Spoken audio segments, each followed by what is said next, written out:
जाता है और देखते हैं कि सांगवू भी सेल्समैन के साथ डाकची गेम खेल रहा था। अब सारे प्लेयर्स का वीडियो चलाया जाता है और सभी के सभी लोग कर्जे में डूबे हुए थे और पैसा न चुकाने के कारण बाहर नरक की जिंदगी जी रहे थे। मैनेजर प्लेयर से कहता है, यहाँ आने से पहले आप सभी को एक गेम खेलने का मौका मिला था, उसके बदले में आपको पैसे भी मिले, इसलिए आपसे मैं फिर से पूछना चाहता हूँ कि आप दोबारा अपनी पुरानी जिंदगी में जीना चाहते हैं जहाँ खतरनाक लोग आपके पीछे पड़े हुए हैं पैसों के लिए, या आप इस मौके का फायदा उठाना चाहते हैं। गीहुन पूछता है हमें इनाम में टोटल कितनी रकम मिलेंगे। फिर वहाँ पर एक बड़ा सा पिगी बैंक लाया जाता है और मैनेजर बोलता है कि पहले गेम के बाद आप सभी को पता चल जाएगा कि गेम खत्म होने के बाद आपको कितना मिलेगा और आपके पास यही एक मौका है बताने के लिए कि आप इस गेम में खेलना चाहते हैं या नहीं। इसलिए सभी प्लेयर से कंसेंट फॉर्म में साइन लिया जाता है जहां पर 3 नियम लिखे हुए थे, जैसे कि कोई भी प्लेयर गेम को रोक नहीं सकता और अगर कोई प्लेयर खेलने से मना कर देता है तो उसे तुरंत एलिमिनेट कर दिया जाएगा और अगर ज्यादातर लोग गेम को नहीं खेलना चाहते तो ये गेम यहीं पर स्टॉप कर दिया जाएगा।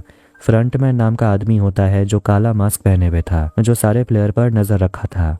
इसके बाद सारे प्लेयर की तस्वीर ली जाती है और उन्हें कैमरे के सामने स्माइल करने को कहा जाता है। अब इसके बाद सारे प्लेयर्स को एक अजीब से हॉल से होते हुए गेम एरिया में लाया जाता है। गीहुन वहाँ पर अपने दोस्त सांगवू से मिलता है, कहता है कि कल तुम्हारी माँ से मिलना हुआ था, उन्होंने कहा तुम बिजनेस ट्रिप पर गए थे, क्या तुमने अपनी माँ से झूठ बोला? तुम तो पढ़ाकू लड़के थे, तुम्हारा हाल मेरी तरह कैसे हुआ? अब सांगवू ज्यादा कुछ नहीं बोलता और सारे प्लेयर्स को सफेद लाइन के पास आकर खड़े होने को कहा जाता है। फ्रंटमैन को फोन आता है और वो कह देता है कि पहले गेम की तैयारी हो गई है और वो आराम से सोफा पर बैठकर गेम देखने लगता है। गेम एरिया में दरवाजा बंद हो जाता है और बड़े बड़े दीवार थे जिसे वो क्रॉस करके तो भाग नहीं सकते। सामने एक बहुत बड़ी सी डॉल नजर आ रही थी और आज का पहला गेम है red light green light. Instruction दिया जाता है कि जैसे ही गुड़िया ग्रीन लाइट बोलेगी प्लेयर्स को आगे बढ़ना है और जैसे ही गुड़िया गाना बंद करेगी आपको रुक जाना है, पर आप हिलते हुए पाए गए तो आपको एलिमिनेट कर दिया जाएगा। अब सारे प्लेयर्स सोच रहे थे कि ये तो बच्चों का गेम है। अब 5 मिनट का टाइमर स्टार्ट होता है और गेम शुरू होता है। गुड़िया गाना गाती है और गाना बंद होते ही सारे प्लेयर्स रुक जाते हैं, लेकिन एक प्लेयर नंबर 324 हिलते रहता है और उसे एलिमिनेट कर दिया जाता है। उसे गोली मार दी जाती है जिससे सभी लोग हैरान हो गए थे। उन्हें यकीन नहीं हो रहा था कि क्या उन लोगों ने गोली की आवाज सुनी। सभी डर के मारे कांप रहे थे क्योंकि प्लेयर नंबर 324 को सच में गोली लग गई थी और उसे देखकर दूसरा प्लेयर डर जाता है और उसे भी गोली मार दी जाती है। यह देखकर भगदड़ मच जाती है और चारों तरफ से गोलियों की बौछार होने लगती है। जितने लोग भाग रहे थे उन्हें गोली मार दी जाती है। आधे से ज्यादा प्लेयर्स तो वहीं ढेर हो गए थे। गीहुन अभी भी जिंदा बचा हुआ था, बूढ़ा आदमी भी जिंदा था। गेम फिर से शुरू होती है और अगर उन्हें जिंदा रहना है तो उन्हें गेम खेलना पड़ेगा। सांगवू गीहुन से कहता है आगे बढ़ते रहना होगा क्योंकि टाइमर खत्म हो रहा है। 67 101 के पीछे ही खड़ी थी और वो उसे धक्का देने की कोशिश करती है मगर 101 भीख मांगता है, कहता है ऐसा नहीं करने। धीरे धीरे टाइम खत्म होने को था, कुछ ही सेकंड्स बचे थे। सांगवू लाइन क्रॉस करके गेम खत्म कर लेता है। गीहुन अभी भी बचा हुआ था और वो जल्दी जल्दी में एक प्लेयर के हाथ में पैर रख देता है जिससे कि वो लड़खड़ा जाता है, लेकिन आखिर में उसे एक प्लेयर अली पकड़ लेता है और उसकी जान बचा लेता है और टाइम खत्म होते ही दोनों लाइन क्रॉस कर लेते हैं और टाइमर खत्म होने के बाद भी जितने लोग पीछे रह गए थे उन सभी को गोली मार दिया जाता है। गेम खत्म होने के बाद गेम एरिया के ऊपर का रूफ बंद कर दिया जाता है और देखते हैं कि वो सभी लोग एक आइलैंड में थे जहाँ से निकलने का कोई रास्ता नहीं था।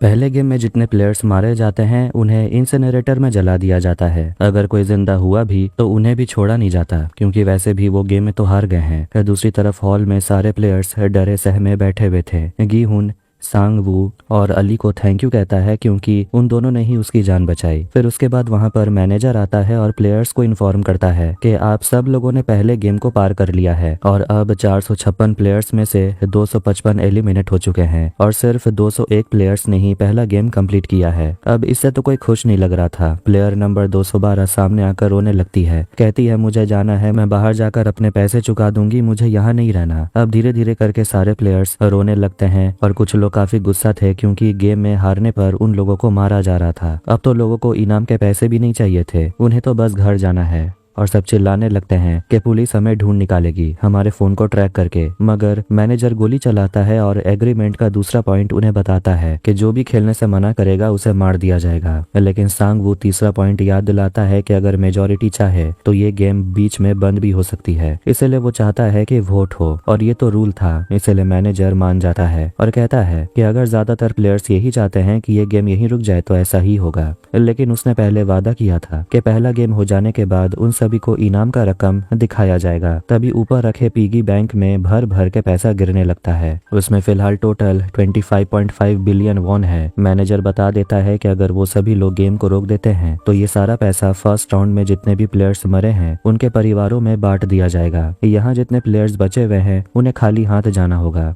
अब इतना सारा पैसा देखकर तो किसी का भी मन बदल सकता है। तो 212 पूछती है कि अगर पूरे के पूरे 6 गेम्स कंप्लीट कर लेते हैं तो कितने पैसे मिलेंगे। मैनेजर बोलता है टोटल 456 प्लेयर्स है, इसीलिए टोटल 45.6 बिलियन वॉन मिलेंगे। अब इसके बाद वोटिंग शुरू होती है और सबसे पहले लास्ट मतलब के 456 को बुलाया जाता है और देखते हैं कि वो गेम को छोड़ देना चाहता था। अब धीरे धीरे सभी लोग वोट देने लगते हैं और देखते हैं सांग वू भी गेम को नहीं छोड़ना चाहता। लेकिन 212 जो पहले गेम को बंद करने के लिए भीख मांग रही थी वो भी अब गेम को रोकना नहीं चाहती। अब एक आदमी चिल्लाने लगता है कि तुम लोग गेम को रोकना क्यों नहीं चाहते। 212 चिल्लाकर उसे कहने लगती है कि बाहर जाकर फायदा क्या, जिंदगी बदल जाएगी तेरी। 322 कहता है मेरा तो बाहर घर भी नहीं है, कम से कम यहाँ मौका तो मिल रहा है। आखिर में 100 लोग गेम को छोड़ना चाहते हैं और 100 लोग गेम में रहना चाहते हैं। अब सिर्फ ये बूढ़ा आदमी है मतलब के नंबर 1 जिसका वोट डिसाइड करेगा कि ये गेम बंद हो जाएगा या चालू रहेगा। वो आखिर में क्रॉस बटन दबाता है मतलब के गेम को अब बंद किया जाता है, जिससे कि ज्यादातर लोग काफी ज्यादा खुश हो गए थे क्योंकि अब उन्हें वापस घर जाने का मौका मिलेगा। कुछ लोग अभी भी खेलना चाहते थे लेकिन मैनेजर कह देता है कि ये दरवाजे आपके लिए हमेशा खुले रहेंगे, अगर आप फिर से खेलना चाहते हैं तो दोबारा यहाँ आ सकते हैं। अब इसके बाद सारे प्लेयर्स को उनके घर पहुंचा दिया जाता है, वैसे ही ब्लाइंड फोल्ड करके और बिना कपड़ों के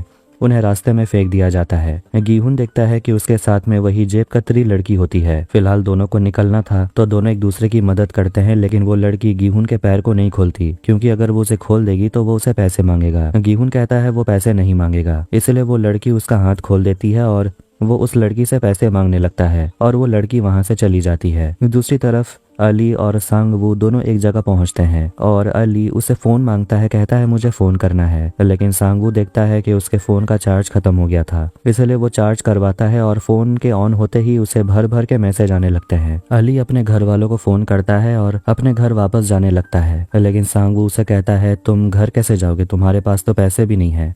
अली कहता है मैं पैदल चला जाऊंगा, मगर सांग वू अली को पैसे देता है, कहता है बस से चले जाओ। अली कहता है मैं पैसे लौटा नहीं सकूंगा। सांग वू कहता है तुम्हें वापस करने की जरूरत नहीं। अगले दिन गीहुन पुलिस स्टेशन पहुंच जाता है और पुलिस को सब कुछ बता देता है कि कैसे सारे प्लेयर्स को कुछ लोगों ने किडनैप करके खतरनाक गेम खेलवाया और कितने लोगों की जान भी चली गई। लेकिन पुलिस वाले को ये सब कुछ बकवास लग रहा था। पुलिस वाला पूछता है कि आखिर वो जगह थी कहाँ। अब ये तो गीहुन को भी नहीं पता था। पुलिस पूछता है क्या आप उनको पहचानते हैं। गीहुन कहता है उन लोगों ने तो मास्क लगा रखा था। पुलिस पूछता है कि आप वहां से बचकर निकल कैसे आए। गीहुन बोलता है कि वहां पर वोट हुआ था, अगर ज्यादातर लोग खेलना चाहते हैं तो गेम को छोड़ सकते हैं। पुलिस पूछता है वहां गए क्यों थे। गीहुन कहता है उन लोगों ने कहा था खेलने के बाद में पैसे मिलेंगे। अब ये सब सुनकर पुलिस को समझ नहीं आ रहा था कि गीहुन अपने मन से उस गेम में गया था, अपने मन से वो उस गेम से बाहर निकल आया और जब मन वो वहां जा भी सकता है तो प्रॉब्लम है क्या। गीहुन गुस्सा हो जाता है क्योंकि पुलिस उसकी बात पर यकीन नहीं कर रही थी, इसलिए वो उन्हें गेम वाला कार्ड दिखाता है कि तभी वहां डिटेक्टिव जून हो पहुंच जाता है। पुलिस उस कार्ड पर लिखे नंबर पे कॉल लगाते हैं और एक औरत फोन उठाती है। पुलिस उसे कहने लगता है कि मैं आपके साथ सारे गेम्स खेलने को तैयार हूँ, लेकिन वो लड़की कहती है इतने सुबह सुबह मेरा दिमाग क्यों खराब कर रहा है, गेम खेलना है तो इंटरनेट कैफे में जाकर खेलना। अब पुलिस वाला गीहुन को पुलिस स्टेशन से बाहर निकाल देता है और गीहुन दोबारा उस नंबर पे कॉल लगाता है तो देखता है ये नंबर आउट ऑफ सर्विस आ रहा था। जूनहो भी उस कार्ड को देखता है। गीहुन अपने घर आता है तो वो देखता है कि उसके घर का दरवाजा खुला हुआ था, लेकिन उसकी माँ कहीं नजर नहीं आ रही थी। सांग वू छुप छुप कर